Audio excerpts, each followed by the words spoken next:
اعوذ باللہ من الشیطان الرجیم بسم اللہ الرحمن الرحیم وقل للمؤمنات یغضضن من ابصارهن ويحفظن فروجهن ولا يبدين زینتهن إلا ما ظهر منها وليضربن بخمرهن على جيوبهن ولا يبدين زينتهن إلا لبعولتهن أو آبائهن أو آباء بعولتهن أو أبنائهن أو أبناء بعولتهن أو إخوانهن أو بني إخوانهن أو بني أخواتهن أو نسائهن أو ما ملكت أيمانهن أو التابعين غير أولي الإربة من الرجال أو الطفل الذين لم يظهروا على عورات النساء ولا يضربن بأرجلهن ليعلم ما يخفين من زينتهن وتوبوا إلى الله جميعا أيها المؤمنون لعلكم تفلحون. صدق الله مولانا العظيم. الصلاة والسلام عليك يا سيدي يا رسول الله. الصلاة والسلام عليك يا سيدي يا حبيب الله. الصلاة والسلام عليك يا سيدي يا شفيع المذنبين وعلى آلك وأصحابك يا سيدي يا رحمة للعالمين.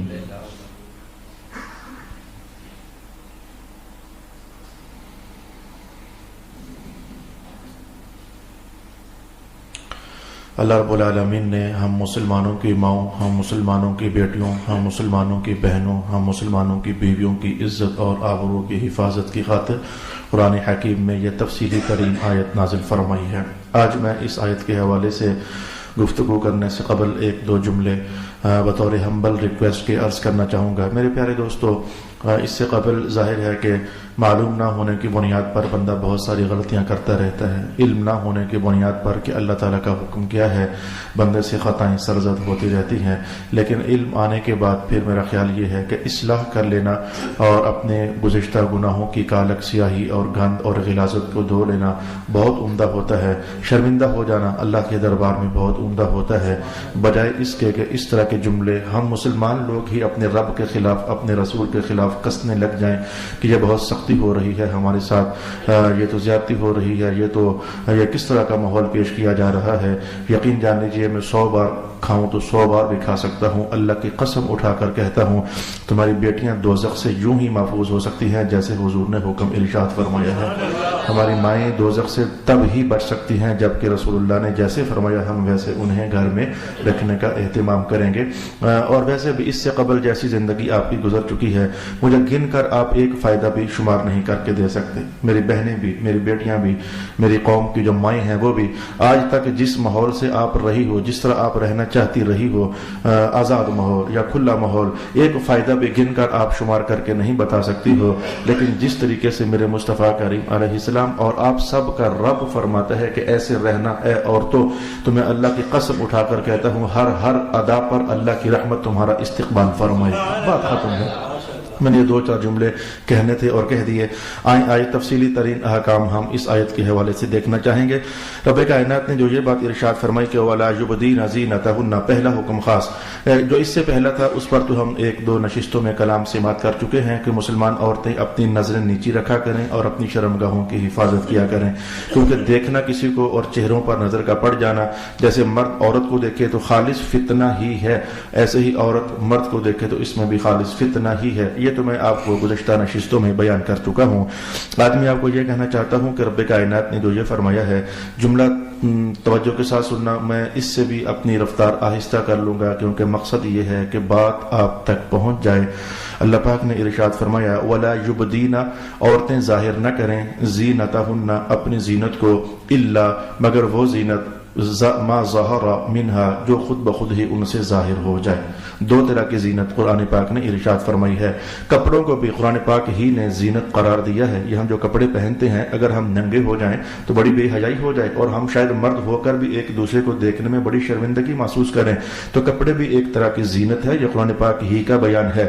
تو رب کائنات نے 2 طرح کی زینتوں کا ارشاد فرمایا اس آیت میں. اور تو جو زینت خود بخود ظاہر ہے، اس کے ظاہر ہوئے بغیر گزارا ہی نہیں ہے، چلو اس کی اللہ تعالیٰ تمہیں اجازت دیتا ہے کہ وہ زینت اگر ظاہر ہوتی ہے تو ہو جائے، لیکن وہ زینت جو تمہارے اختیار میں ہے تم اسے کنٹرول کر سکتی ہو، تم اسے سنبھال سکتی ہو، اس زینت کے ظاہر ہو جانے کی اللہ تعالیٰ تمہیں بالکل بھی اجازت نہیں دیتا ہے۔ اب میں آپ کے سامنے اقوال پیش کر دیتا ہوں، کس صحابی نے کس جملے سے کیا مراد لی ہے۔ یہ جو ارشاد فرمایا گیا عورتیں اپنی زینت ظاہر نہ کریں، جناب عبداللہ ابن عباس کا ایک قول مبارک پچھلی بار میں آپ کو سنا کر چلا گیا تھا۔ اس قول مبارک کا معنی یہ تھا عورتیں اپنی زینت ظاہر نہ کریں، یعنی جہاں وہ ہار پہنتی ہیں یہ ہار والی جگہ ظاہر نہ کریں، کسی پر بھی ہار والی جگہ ظاہر نہ کریں، بڑے ہار پہنا ہوا ہے بڑے ہار نہیں پہنا ہوا۔ یہ قول مبارک حضرت عبداللہ ابن عباس کا تھا۔ جناب عبداللہ ابن مسعود فرماتے ہیں کہ یہ جو کہا گیا ہے کہ عورتیں اپنی زینت ظاہر نہ کریں، اس میں بازو بند والی جگہ بھی شامل ہے۔ گزشتہ زمانے میں عورتیں یہاں بازوؤں پر بھی زیورات پہنا کرتی تھیں، بازوؤں پر زیورات پہنا کرتی، ڈولوں پر یہاں پر زیورات پہنا کرتی تھیں۔ جناب عبداللہ ابن مسعود فرماتے ہیں کہ یہ زینت بھی کسی پر ظاہر نہیں کرنی ہے۔ دو باتیں ہو گئی۔ کنگن کی جگہ عورتیں جو کنگن پہنتی ہیں یعنی چوڑیاں پہنتی ہیں، یعنی کلائیاں ان کی بھری بھری ہوتی ہیں، خواہش ہوتی ہے، انسانی تقاضوں میں خواہش ہوتی ہے اگر ہم نے زیورات پہنے تو کسی کو نظر آنے چاہیے اور کوئی دیکھے ان کو، تو جناب عبداللہ ابن مسعود فرماتے ہیں کہ جہاں کنگن اور چوڑیاں پہنی جاتی ہیں یہ جگہ بھی عورت کسی مرد کے لیے ظاہر نہیں کر سکتی ہے۔ یہ اس جملے کی تفسیر صحابہ ارشاد فرما رہے ہیں لا یبدین زینتہن، اپنی زینت ظاہر نہ فرمائیں۔ اچھا، اس میں پازیب یعنی وہ جو پاؤں پر پہنے والی ایک زینت ہوتی ہے، چانجریں تو خیر ایک موٹی سی شے ہوتی ہے، اسے پازیب بھی کہتے ہیں، پاؤں کی زینت۔ پازیب یعنی پاؤں کی زینت، وہ بڑی چھن چھن نرم سی سافٹ سی آواز ہوتی ہے، وہ کسی بھی مرد کے لیے اس کی توجہ کو بہکانے کے لیے ایک اہم کردار ادا کرتی ہے، تبھی تو رب کریم نے منع فرما دیا ہے۔ اور آخر میں آیت کی آخر میں جا کر تو صاف صاف کہا وَلَا يَضْرِبْنَ بِأَرْجُلِهِنَّ، اگر انہوں نے وہ پازیب پہنی ہوئی ہے تو پاؤں ذرا زور سے زمین پر نہ ماریں۔ تو الغرض میں نے اچھا اس میں جناب عبداللہ ابن مسعود فرماتے ہیں کہ بالیاں بھی داخل ہیں۔ جب بالیوں والی جگہ جو ہے یہ بھی زینت ہے، لہذا جب چہرہ چھپانا ہے تو یہ بالیوں والی جگہ، کان والی جگہ جو ہے یہ چھپی ہوئی ہونی چاہیے۔ میں ایک جملہ بتاؤں آپ کو فوراً یقین آ جائے گا۔ یہ نماز پورا سال پڑھنی ہوتی ہے تو شادی والے دن معاف ہوتی ہے؟ سوچ کے بتا سکتے ہو شادی والے دن نماز معاف ہوتی ہے؟ نہیں نہ ہوتی۔ جھوٹ پورا سال حرام ہے تو شادی والے دن جھوٹ بولنا حلال ہو جاتا ہے؟ نہیں نہ ہو جاتا۔ میں کہتا ہوں کہ شراب پینا سارا سال حرام ہے تو شادی والے دن شراب پینا جائز ہو جاتا ہے؟ نہیں نہ ہو جاتا۔ ایسے ہی خواتین بہنوں کے لیے جو میں نے کہا ان کے یہ بازو نظر نہ آئیں، ان کے کانوں والی جگہ نظر نہ آئیں، ان کے سینوں والی جگہ نظر نہ آئیں، تو جیسے پورا سال حرام ہے تو شادی والے دن بھی حرام ہی ہے۔ جب باقی سارے احکام شادی والے دن پر بھی لاگو ہو رہے ہیں تو کیا وجہ ہے کہ ہم کہیں کہ یہ احکام شادی والے دن ٹھیک ہو گئے ہیں، ہماری دلہنیں ہماری بیٹیاں ٹھیک ہے شادیاں ہو رہی ہیں۔ او باپ پیارے، جس کی خاطر تو نے اس کو سجایا ہے بس یہ سارے معاملات وہی دیکھے۔ یہ مووی والے تمہارے پتر لگتے ہیں، مجھے پھر میرے خون میں تلخی آ جاتی ہے، یا موویاں بنانے والے تمہارے پتر لگتے ہیں یا ان دلہنوں کے بھائی لگتے ہیں؟ نہیں لگتے ہیں بھائی۔ اور وہ ایسے جب تصویریں بناتے ہیں تو اندھے ہوتے ہیں، آپ اس وقت پتہ نہیں ہوتا آپ کو وہ کہاں کی تصویریں بنا رہا ہے۔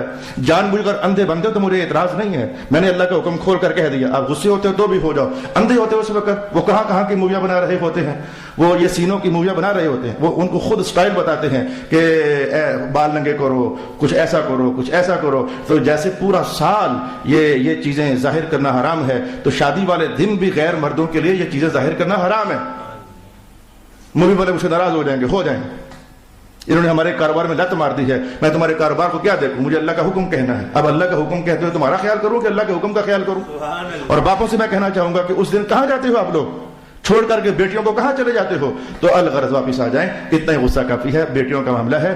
تو میں نے کہا جیسے باقی سارے احکام پورا سال لاگو ہوتے ہیں تو یہ جگہ ظاہر نہیں کرنی، شادی والے دن بھی یہ حکم جاری ہوتا ہے، یہ حکم لاگو ہوتا ہے۔ ہمیں کس نے کہہ دیا یا ہم نے کہاں سے یہ کلچر لے لیا کہ شادی والے دن ٹھیک ہے جو مرضی کر لو؟ اعوذ باللہ من الشیطان الرجیم۔ تو میں نے اس جملے کو واضح کر دیا، وَلَا يُبْدِينَ زِينَتَهُنَّ، اپنی زینت کو ظاہر نہ کریں، بالیوں والی جگہ ظاہر نہ کریں، ہار پہننے والی جگہ ظاہر نہ کریں، بازوؤں پر جہاں زیور پہنے جاتے ہیں وہ جگہ ظاہر نہ کریں، کنگن شنگن جہاں پہنے جاتے ہیں وہ جگہ ظاہر نہ کریں، پاؤں پر جو پازیبیں پہنی جاتی ہیں وہ جگہ ظاہر نہ کریں۔ ان سب کو چھپانے کا حکم رب کائنات نے خود قرآن حکیم میں ارشاد فرما دیا۔ اور بیان کون کر رہا ہے؟ جناب عبداللہ ابن مسعود۔ کہہ سکتے ہو کہ مولوی کا بیان ہے ہمت کہنے کی؟ ہے ہمت کہنے کی مولوی کا بیان ہے؟ کہہ سکتے ہو کہ مولوی نے دین سخت کر دیا؟ ہے ہمت کہنے کی؟ اللہ اکبر. جناب عبداللہ بن مسعود وہ تھے، پتہ ہے کون تھے؟ رسول اللہ علیہ الصلوۃ والسلام نے فرمایا کہ میں دنیا سے چلا بھی جاؤں نا تو میرے بعد بھی میرا عبداللہ تمہیں جو چیز دے دے لے لیا کرنا، میرے جانے کے بعد بھی. وہ ہے جناب عبداللہ بن مسعود. تو یہ جملہ شیطان نے تمہارے دلوں میں ڈالا. مسلمانوں اس شیطان کو نکالو اپنے گھروں سے. یا مولویوں نے دین سخت کر دیا. مولوی بیچارے کیا ہوتے ہیں؟ صحابہ کو مولوی کہہ کر ٹال دو گے؟ جنہوں نے حضور کی تربیت پائی، حضور سے علم پایا، حضور سے صحبت پائی، کیا ان کی تعلیمات کو بھی تم مولوی کا قول کہہ کر ٹال دو گے؟ اعوذ باللہ من الشیطان الرجیم. شیطان نے وہاں جہاں سے خیر آ سکتی تھی وہاں تمہیں گمراہ کیا ہوا ہے. اور اس بات کو قرآن پاک نے بیان کیا. شیطان اللہ کو کہہ کر آیا تھا لأقعدن لهم صراطک المستقیم، ہمیشہ میں سیدھے راستے پر بیٹھ کر گمراہ کروں گا. جہاں سے نور مل سکتا ہے انہیں، جہاں سے بخشش کی خیرات مل سکتی ہے، وہیں بیٹھ کر ان کو تباہ کروں گا اور ان کو برباد کروں گا. اچھا تو یہ چیزیں ظاہر نہیں کرنی. الا ما ظہر منہا، البتہ جو زینت ظاہر ہے اس کے بغیر گزارا نہیں ہے، اس کی تمہیں اللہ تعالیٰ اجازت دیتا ہے. اچھا وہ کیا شے ہے؟ جناب حضرت انس فرماتے ہیں سرما، جناب انس فرماتے ہیں انگوٹھی، جناب عائشہ فرماتی ہیں چھلا، یہ جو انگلیوں کے اندر پہن لیا جاتا ہے. میں لمبی کہانیوں کو سمیٹ کر کے تو آپ کے لیے کلیکٹ کر کے لایا تھا کہ جلدی سے وقت بچا لوں آپ کا. جناب ابن عباس فرماتے ہیں مہندی. یہ جتنے صحابہ کے اقوال میرے سامنے آئے تو ان کا نتیجہ یہ نکلا کہ کیونکہ ہاتھوں کا معاملہ ایسا ہے کہ یہ استعمال ہوتے رہتے ہیں. ہاتھ اگر ننگے رہ جائیں تو فرمایا اس پر گناہ نہیں ہے. مہندی اگر ہاتھوں کی ننگی رہ جائے فرمایا اس پر گناہ نہیں ہے. جب ہاتھ ننگے رہیں گے تو انگلیاں بھی تو ننگی رہیں گی نا. اگر انگوٹھی ننگی رہ جائے یہ وہ زینت ہے جس کے بغیر گزارا نہیں. انگوٹھی اگر ننگی رہ جائے فرمایا اس پر گناہ نہیں ہے. جناب عائشہ فرماتے ہیں اچھا اگر کوئی چھلا ولا پہنا ہوا تو اس پر بھی گناہ نہیں ہے. جناب عائشہ فرماتے ہیں ہماری ماں، یہ ہے ہماری اصل ماں، جنہوں نے سمجھا دیا میری تیو اور میری بیٹیوں بس انگوٹھی ننگی رہ سکتی ہے، چھلا ننگا رہ سکتا ہے، اس سے آگے تجاوز نہ کرنا. اچھا تو چھلا اگر ننگا رہ جائے اس پر کوئی گناہ نہیں ہے. مہندی، ہاتھ اور چھلا اور انگوٹھی اور سرما، یہ صحابہ پاک نے فرمایا کہ یہ معنی ہے اس جملے کا. البتہ جو زینت خود بخود ظاہر ہے تو اس پر اللہ تمہیں معاف کر دے گا، اس پر اللہ تمہیں گناہ نہیں دے گا، اس پر اللہ تم سے ناراض نہیں ہوگا. ایک جملہ میں نے آپ کے لیے فی الحال پورا کر دیا. مجھے اس پر کچھ اور بھی کہنا ہے. آئے میں وہ بھی حدیث پاک کی روشنی میں کہوں. ابھی تک میں نے کیا کہا تھا؟ ابھی تک میں نے آپ کو اللہ پاک کا یہ حکم صحابہ کے پاک اقوال کی روشنی میں سمجھانے اور بیان کرنے کی کوشش کی ہے کہ عورتیں ہار والی جگہ ظاہر نہ کریں، بازو بند والی جگہ ظاہر نہ کریں، کنگن پہن اور چوڑیاں پہننے والی جگہ ظاہر نہ کریں اور پازیب پہننے والی جگہ ظاہر نہ کریں. یہ اس جملے کی تفسیر مختلف صحابہ سے نقل ہوئی، میں نے آپ کو بیان کر دی. اب میں آپ سے کہنا چاہوں گا اگلی بات صحابہ نے نہیں، خود سرکار دو عالم نے ارشاد فرمائی. رسول پاک علیہ الصلوۃ والسلام نے فرمایا کہ عورتیں خوشبو بھی استعمال نہ کریں باہر نکلتے وقت. یہ جو خوشبو ہم مرد لوگ استعمال کرتے ہیں عورتیں خوشبو بھی ظاہر نہ کریں. جناب ابو موسیٰ اشعری کی روایت ہے، رسول پاک علیہ الصلوۃ والسلام نے ارشاد فرمایا جو عورت خوشبو والی زینت اختیار کرتی ہے، خوشبو لگاتی ہے اور پھر باہر نکل جاتی ہے تو جس قوم کے پاس سے بھی گزرے گی ان لوگوں نے اس کی خوشبو سونگھ لی تو حضور فرماتے ہیں سمجھ جاؤ یہ عورت بدکارہ ہے. حالانکہ بھی اس نے گناہ کیا نہیں ہے. بدکارہ کہنے کا معنی یہ تھا کہ معاملہ کہیں آگے تک نہ چلا جائے. میرے سرکار کی احتیاطیں سمجھو سونے ہو، میرے محبوب پاک کی احتیاطیں سمجھو. میرے وضو نے کیا یہ جملہ آپ کو سنا نہیں چکا بہت پرانا زمانہ پہلے؟ رسول پاک علیہ الصلوۃ والسلام نے ارشاد فرمایا کہ جب بیٹیاں جوان ہو جائیں نا انہیں چھتوں پر ہی نہ چڑھنے دو.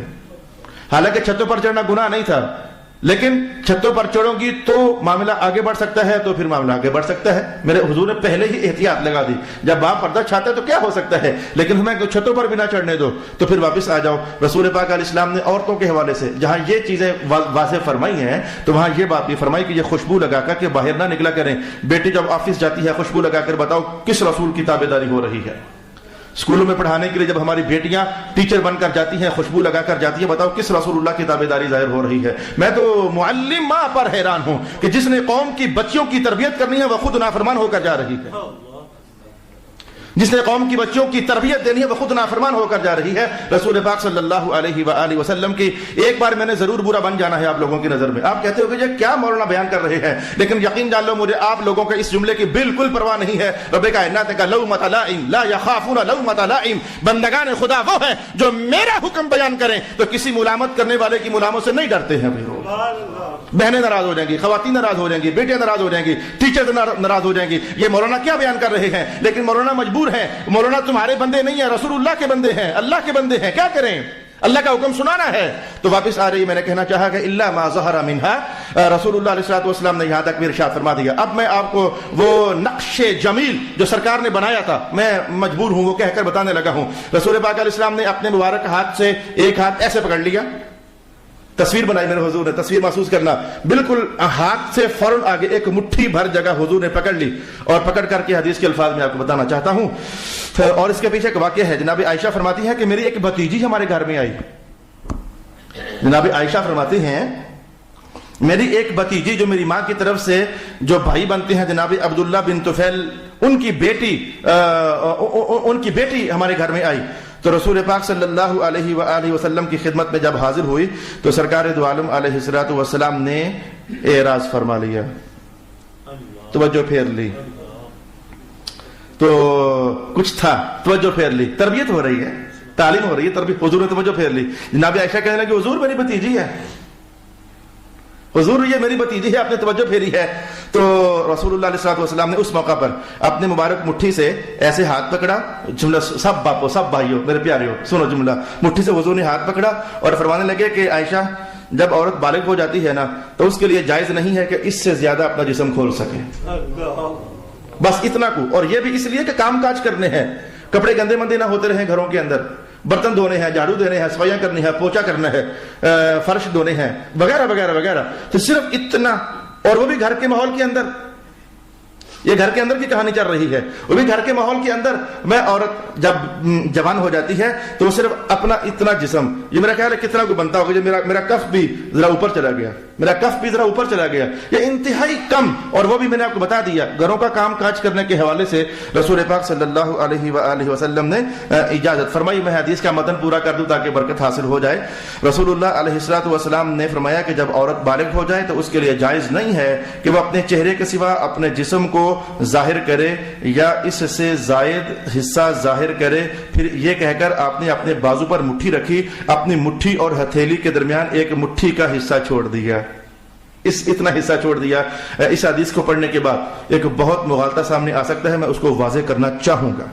بہت بڑا مغالطہ ہمارے ماحول میں دو عنوانوں کو الگ الگ نہ سمجھنے کی وجہ سے ہے. دو عنوان تھے, دونوں الگ الگ تھے, اور مسلمان سمجھنے میں خلط ملط کر دیتے ہیں. میں وہ آپ کو بات کہہ کر جاؤں گا, لیکن ذرا پہلے ایک اور حدیث پاک مجھ سے آپ سماعت کر لیں. میں اب آپ کی خدمت میں حدیث قتادہ بیان کرنا چاہوں گا. امام ابو داود نے, اس وقت میرے ہاتھ میں امام جلال الدین سیوطی ہیں, انہوں نے مختلف محدثین کے حوالے سے حدیثیں نقل فرمائی ہوئی ہیں. میں اوپر دیکھتا ہوں تاکہ بے احتیاطی نہ ہو جائے, عنوان بڑا اہم ہے.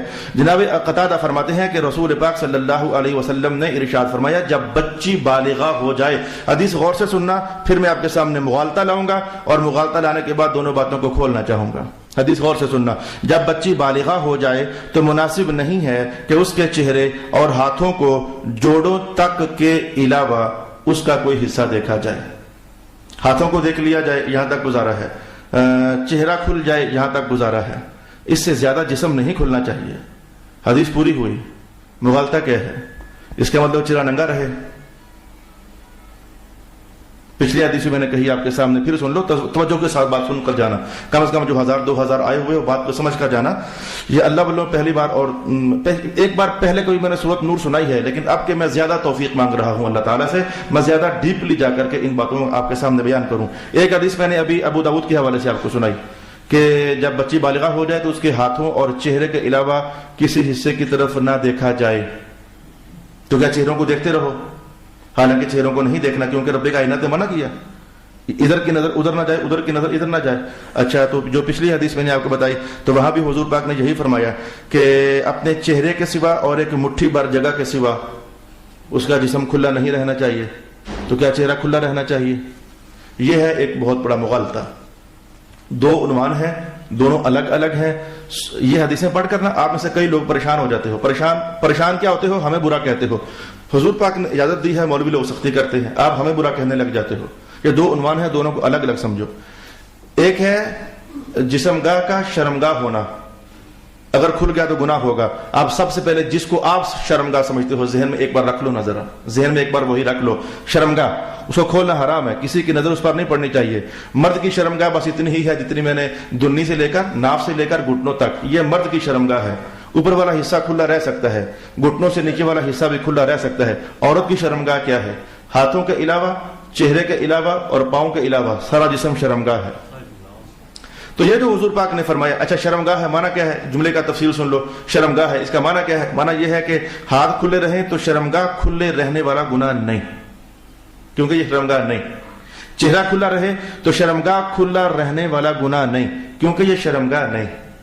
پاؤں کھلے رہ جائیں عورت کے تو شرمگاہ ننگی ہو گئی ہے، گناہ ہو گیا ہے. فرمایا یہ بات نہیں، کیونکہ پاؤں بھی شرمگاہ نہیں، چہرہ شرمگاہ نہیں، پاؤں شرمگاہ نہیں، ہاتھ شرمگاہ نہیں. اگر عورت کے بال کھلے ہو گئے اب شرمگاہ کھل گئی ہے، گناہگار ہو گئی عورت. بازو کھلے رہ گئے، ننگے رہ گئے، عورت گناہگار ہو گئی ہے. شرمگاہ ہے، یہ حصہ شرمگاہ ہے. تو عورت کی شرمگاہ پورا جسم ہوتا ہے، سوائے ہاتھوں کے، سوائے چہرے کے، سوائے پاؤں کے. اچھا ان دونوں حدیثوں میں جو حضور پاک نے فرمایا ہے کہ عورت جب بالغ ہو جائے تو اس کا چہرہ، ہاتھ اور پاؤں، اس کے علاوہ کوئی حصہ کھلا نہیں رہنا چاہیے. اس میں حضور نے شرمگاہ بتائی ہے کہ شرمگاہ کتنی ہے. شرمگاہ بتانے کے بعد اب اگلا حکم سن لیں. اگلا حکم الگ ہے، وہ ہے حجاب سے تعلق رکھتا ہے. کیا شرمگاہ ہے، کیا شرمگاہ نہیں ہے، یہ عنوان ہی الگ ہے. اور حجاب کہاں رکھنا ہے، پردہ کہاں رکھنا ہے، کہاں نہیں رکھنا، یہ عنوان ہی الگ ہے. 22ویں سپارے میں اللہ ہمیں جب لے کر جائے گا، اللہ کی توفیق سے آمین آمین. میری زندگی بھی اگر ہوئی تو 22ویں سپارے میں ہم جب جائیں گے تو وہاں جا کر حجاب کا حکم بیان کیا جائے گا. حجاب کا تعلق چہرے کے ساتھ ہے، لہذا چہرے پر ایک حکم ہے، ایک نہیں ہے. چہرے پر ایک حکم نہیں ہے، کون سا؟ یہ شرمگاہ نہیں ہے. ان دو حدیثوں میں یہ کہانی کہی جا رہی ہے، چہرہ شرمگاہ نہیں ہے، کھلا رہ گیا تو شرمگاہ ننگی ہونے والا گناہ نہیں ہے. ان دونوں حدیثوں میں جو حضور نے فرمایا ہے ہاتھ اور چہرے کے سوا کوئی جگہ کھلنی نہیں چاہیے، یہ میرے حضور شرمگاہ ہونے کو بیان فرما رہے ہیں. یہ ہاتھ شرمگاہ نہیں ہے، چہرہ شرمگاہ نہیں ہے، بال شرمگاہ ہے، سینہ شرمگاہ ہے، پیٹ شرمگاہ ہے، پشت شرمگاہ ہے، پٹ شرمگاہ ہے، پنڈلیاں شرمگاہ ہیں. عورت کے لیے چہرہ اور ہاتھ شرمگاہ نہیں ہے. اب 3 حصے ہمارے سامنے آ گئے جو شرمگاہ نہیں ہے، ایک ہاتھ، ایک پاؤں اور ایک چہرہ. ان 3 میں سے جو ایک شے تھی اس پر حضور نے ایک نیا حکم دیا، قرآن پاک نے ایک نیا حکم دیا، اور وہ حصہ ہے چہرہ. میں چہرہ بھلے شرمگاہ نہیں ہے لیکن اس پر ایک اور حکم ہے، اس پر نقاب تو کرنا ہے کہ اس پر حجاب تو کرنا ہے کہ بھائی یہ 2 الگ الگ حکم ہو گئے. یہاں جو میں آپ کو بتا رہا ہوں یہ شرمگاہ نہیں، اس بات کو اٹھایا جا رہا ہے. اور 22ویں سپارے میں جو جا کر بات بیان کرو گے، ٹھیک ہے بھلے چہرہ شرمگاہ نہیں، فتنہ گاہ تو ہے نا، گناہ گاہ تو ہے نا، معصیت گاہ تو ہے نا، شرم گاہ نہیں ہے، فتنہ گاہ تو ہے نا. لہذا حضور کیا کریں، میں ہاتھوں پر نقاب نہیں اور پاؤں پر نقاب نہیں، لیکن چہرے پر ایک نیا حکم ہے، یہ شرمگاہ تو نہیں ہے پر حجاب میں رکھنا ہے. سبحان اللہ. یہ بھائی یہ تھی ایک باریک سی کہانی. جب بندہ خود حدیث پڑھتا ہے تو پریشان ہوتا ہے. ہمارے مولانا کہتے تھے کہ چہرے کو چھپانا ہے، حضور فرماتے ہیں کہ چہرہ ننگا رہے تو بھائی وہ ننگا رہے تو یہ شرمگاہ نہیں ہے. یہ بات یہاں سے سمجھی گئی ہے. اور جو اگلا حکم ہے چہرے پر وہ حجاب کا حکم ہے. حجاب تو ڈالنا ہے کہ صلی اللہ علیہ حبیبہ محمد وعلی آلہ وصحبہ اجمعین. میں نے کوشش کی ہے کہ یہ 2 باتیں کھول کر ہمارے سامنے آ جائیں. اب میں آپ کے لیے ایک اور حدیث کے الفاظ کہنا چاہوں گا، توجہ کے ساتھ سن لیں. اللہ اکبر. میرا خیال یہ تھا کہ آج میں یہ آیت تو ساری ختم کر دوں گا، لیکن اللہ تعالیٰ کا حکم نہیں ہے. وہ وقت کدھر کا کدھر جا پہنچا. پھر سمجھیں ایک اور چیز، میں ایک اور حدیث آپ کے سامنے لانا چاہتا ہوں. اس سے پہلے جو میں نے آپ کو حدیث بتائی تھی، اس حدیث میں جناب عائشہ رضی اللہ عنہا کی بھتیجی تشریف لائی تھی، لیکن اس میں یہ وضاحت نہیں تھی کہ ان کے جسم سے کون سا حصہ کوئی کھلا تھا یا ننگا تھا. تو حضور نے اعراض فرمایا تھا تو پھر یہ قانون دیا تھا مٹھی والا، وہاں یہ وضاحت نہیں ہے. اب میں آپ کے سامنے ایک حدیث لانے لگا ہوں جس میں آپ کو وضاحت محسوس ہوگی. میں حدیث کے الفاظ ذرا آپ کے لیے پڑھ دوں. حضرت عائشہ رضی اللہ عنہا ارشاد فرماتی ہے، میری ہمشیرہ جناب اسماء بنت ابی بکر، میں حضور کی خدمت میں حاضر تھی تو جناب اسماء بھی حضور کی خدمت میں تشریف لے آئی ملاقات کرنے کے لیے. یعنی رشتے میں سرکار دو علیہ السلام کی ساری محترمہ. لفظ ساری میں نے جان بوجھ کر بولا ہے، میں نے جان بوجھ کر ساری بولا ہے. یہ آپ لوگ سمجھتے ہو ساریوں سے گپ شپ لگانا بڑی بہترین چیز ہے، بڑی اعلیٰ درجے کی عبادت ہے.